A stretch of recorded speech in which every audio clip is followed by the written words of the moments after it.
Il est né dans le sang. Et il n'a jamais cessé de le chercher. Aujourd'hui, on parle de Zaraki Kenpachi. この力の名前はね、挽回だよ。 Le seul capitaine sans Shikai, sans Bankai. Et pourtant, le plus dangereux de tous. Il vient du district 80 de Rukongai, le pire endroit de la Soul Society. Là-bas, il n'y a pas de règles, seulement la loi du plus fort. Enfant, il n'avait ni nom, ni famille.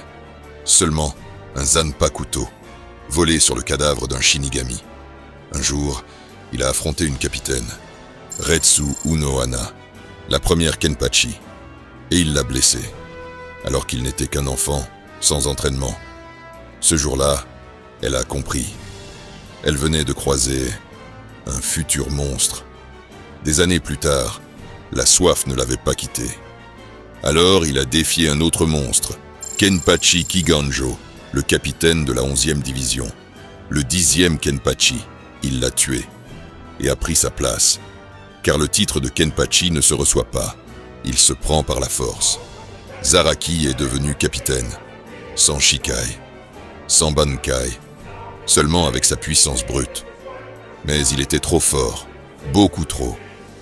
Alors il s'est mis à se brider lui-même, une main, des cloches, un limiteur de puissance. Tout ça pour prolonger ses combats, pour ressentir quelque chose. Et malgré ça, personne ne pouvait l'égaler.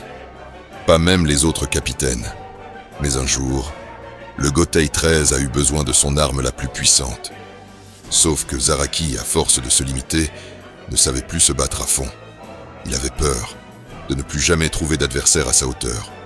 Alors, Unohana l'a défié. Un duel à mort, pour réveiller la bête. Ils se sont affrontés, et il l'a tué. À ce moment-là, il a entendu pour la première fois le nom de son sabre. Voilà l'histoire de Zaraki Kenpachi, le monstre du Gotei 13. Et toi, quelle histoire veux-tu entendre ensuite ?